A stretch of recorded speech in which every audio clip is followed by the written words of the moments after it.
Assalamualaikum warahmatullahi wabarakatuh. Halo Sobat Kian Santang, apa kabar untuk kalian semua? Dimanapun kalian berada, saya doakan semoga kalian semua selalu ada dalam lindungan Tuhan Yang Maha Kuasa. Amin.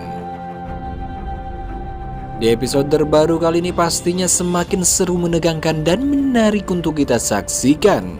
Di mana episode kali ini diawali pencarian Rara Santang masih berlanjut.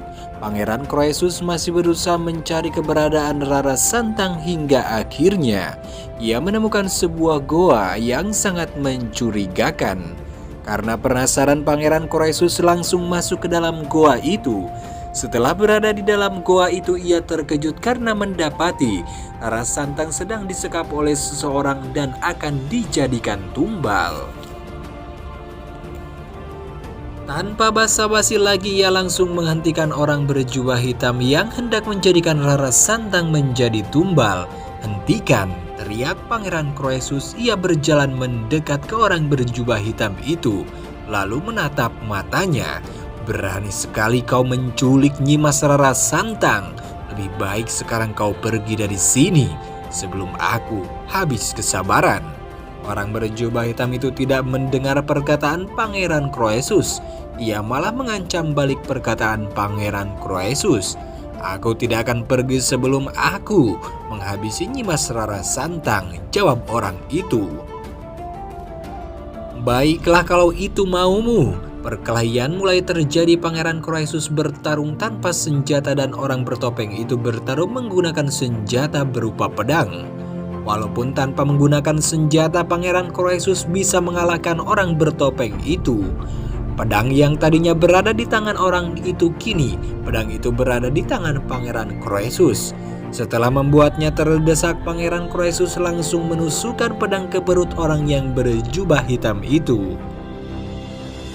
Orang berjubah hitam yang menyekap Rara Santang itu dijadikan tumbal, kini terkapar dan tak bernyawa. Pangeran Croesus mendekat ke arah Rara Santang lalu berlutut dan berusaha menyadarkan Rara Santang. "Nyimas, aku mohon bangunlah," ucapnya. Tidak lama Rara Santang akhirnya mulai sadarkan diri. Perlahan matanya mulai terbuka. "Pangeran, ya Nyimas, ini aku Croesus," balasnya. Ia membantu Rara Santang bangkit dengan memegang kedua bahunya.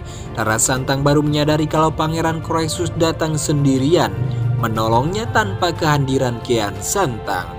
"Di mana raiku Kian Santang, Pangeran? Kenapa dia tidak datang untuk menolongku?" tanya Rara Santang dengan nada lemah. Wajah Pangeran Croesus seketika berubah menjadi sedih. Ia teringat kejadian buruk yang dialami oleh Kian Santang. Pangeran Croesus pun berkata dalam hatinya, "Aku tidak mungkin menyembunyikan sesuatu yang memang harus diketahui oleh Nyimas Rara Santang." "Nyimas, Raden Kian Santang sudah." "Katakan Pangeran, apa yang terjadi kepada raiku Kian Santang?" "Raden Kian Santang sudah meninggal, Nyimas. Ia mengorbankan dirinya demi menyelamatkan diriku. Aku minta maaf karena tidak dapat menyelamatkan nyawanya, Nyimas." Seketika Rara Santang langsung menangis setelah mendengar kabar kalau rainya sudah meninggal. Ia benar-benar tidak menyangka kalau adiknya akan meninggal untuk selama-lamanya. Pangeran Croesus berusaha membuat Rara Santang untuk tabah dan mengelus bahu Rara Santang. "Nyimas, aku tahu kau pasti ingin melihat di mana tempat terakhir Raden Kian Santang. Maka dari itu aku akan membawamu ke sana dan bertemu dengannya," ungkapnya. Pangeran Croesus menuntun Rara Santang untuk pergi ke tempat terakhir Kian Santang. Bagaimana kelanjutan ceritanya kita saksikan di episode selanjutnya. Sekian, terima kasih untuk kalian semua yang sudah menyaksikan video ini. Mohon maaf bila banyak kesalahan. Wassalamualaikum warahmatullahi wabarakatuh.